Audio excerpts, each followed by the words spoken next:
So hello everyone, आज art and culture के prelim special programme में एंशिएंट इंडियन फिलोसफर के बारे में हम डिस्कस करने वाले हैं।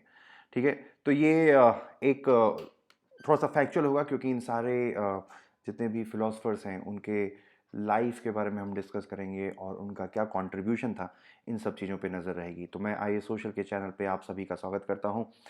चलिए शुरुआत करते हैं। तो जो सबसे पहले एक चीज़ जानने वाली ज़रूरी है वो है आस्तिक और नास्तिक स्कूल ऑफ फिलॉसफी, जो हमने पिछले लेक्चर में भी देखी थी। और जैसा कि हमने आस्तिक और नास्तिक स्कूल ऑफ फिलॉसफी जब हमने डिस्कस किए थे, तो हमने द्वैत और अद्वैत फिलॉसफी के बारे में डिस्कस किया था।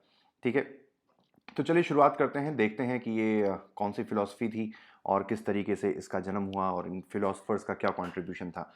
ठीक है, तो हम अगर हम देखें तो हम बात करेंगे आज शंकराचार्य के बारे में। शंकराचार्य के बारे में डिस्कस करेंगे, फिर उसके बाद जो दूसरे फिलोसफर थे उनके बारे में हम डिस्कस करेंगे, जिनका नाम है आपका रामानुजाचार्य। रामानुजाचार्य। फिर जो तीसरे फिलोसोफर हैं जिनका नाम था माधवाचार्य। माधवाचार्य। तो माधवाचार्य के बारे में डिस्कस करेंगे। फिर हम डिस्कस करेंगे वल्लभाचार्य के बारे में। फिर अगली जो चीज़ हम डिस्कस करेंगे वो हम बात करेंगे निम्बरका के बारे में।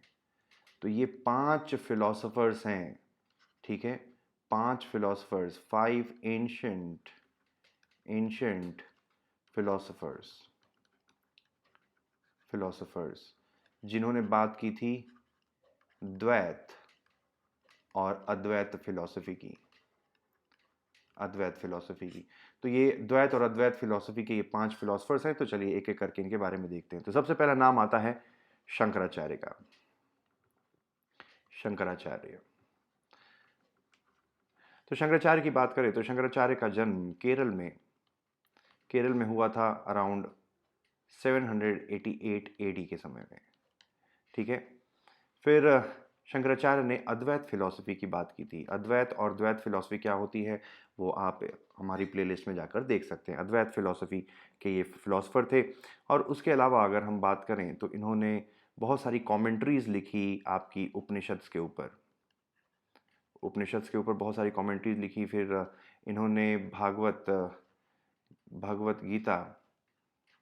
गीता के ऊपर कमेंट्री लिखी और ब्रह्मसूत्र के ऊपर भी। ब्रह्मसूत्र। तो ये इंपॉर्टेंट इनका लिटरेरी कंट्रीब्यूशन था। ठीक है, इंपॉर्टेंट लिटरेरी कंट्रीब्यूशन था।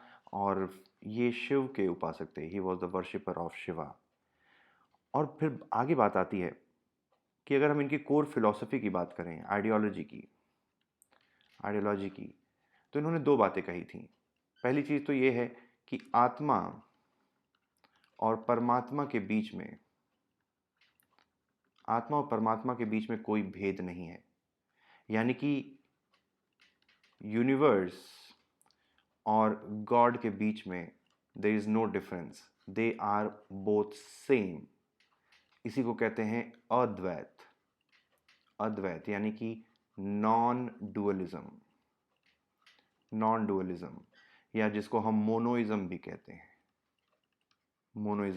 हैं। तो पहली चीज तो ये कि आत्मा और परमात्मा यानी कि यूनिवर्स को आप मैटर भी समझ सकते हैं, मैटर।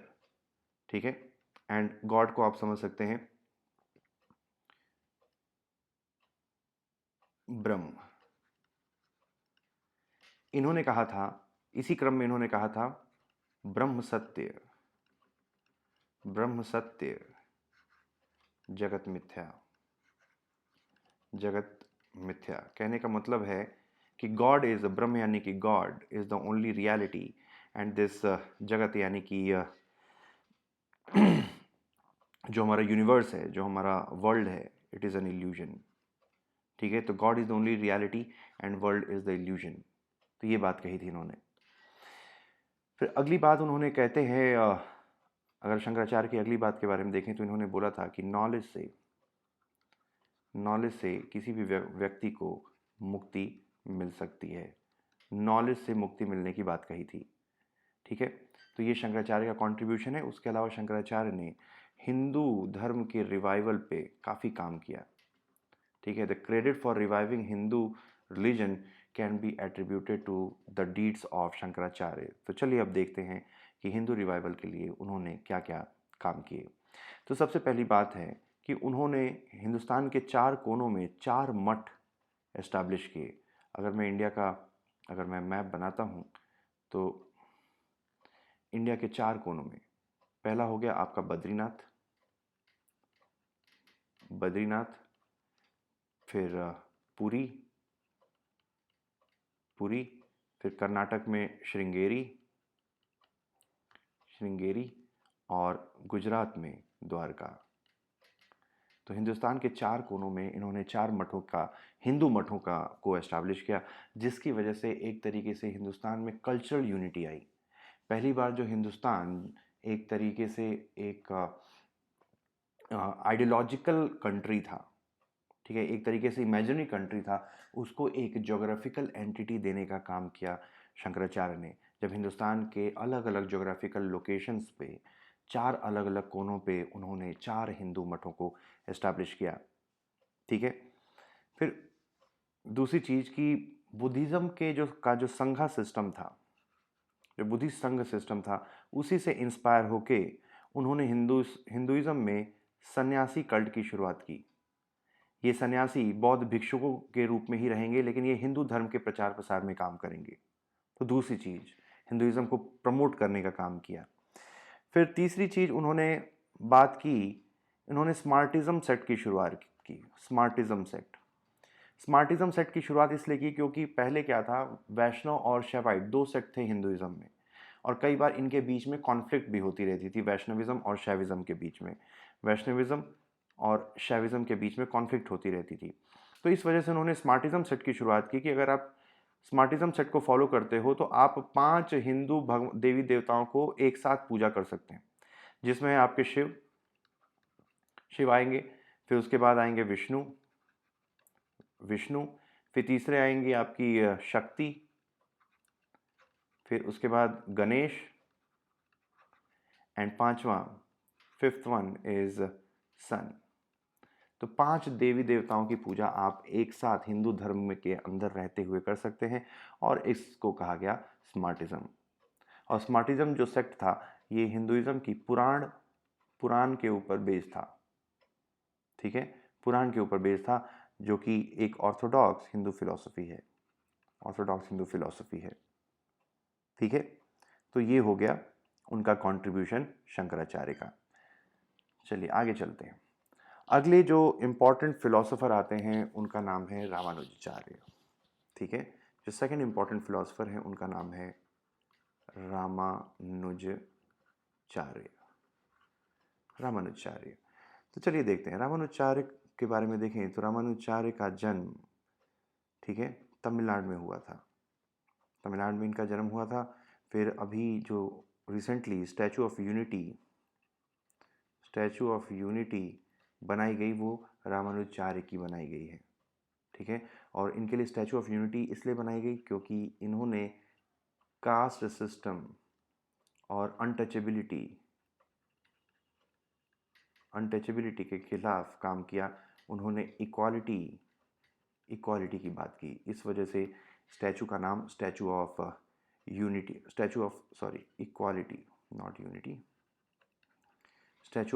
दिया गया। तीसरी चीज, ये इनका जन्म लगभग 11वीं सेंचुरी में हुआ था, और ये एक वैष्णव सेंट थे, ठीक है। जैसे शंकराचार्य शिव के उपासक थे, वैसे ही रामानुजाचार्य वैष्णव यानी कि विष्णु के उपासक थे। इन्होंने एक नए वैष्णविज्म के एक नए कल्ट की शुरुआत की, जिसका नाम दिया श्री वैष्णविज्म की शुरुआत की, ठीक है। अब इनके कुछ मेजर वर्क्स के बारे में देख लेते हैं। कुछ किताबें उन्होंने लिखी, चलिए उन पे नज़र डालते हैं। एक तो लिखी किताब जिनका नाम था वेदार्थ समाग्रह। फिर दूसरी किताब लिखी उन्होंने श्री भाष्य,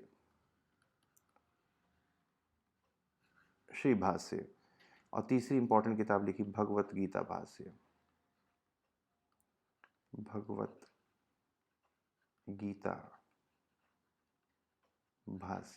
तो ये 3 इम्पॉर्टेंट किताबें उन्होंने लिखी थी। और आगे बढ़ने से पहले एक बार कंपेयर कर लेते हैं हम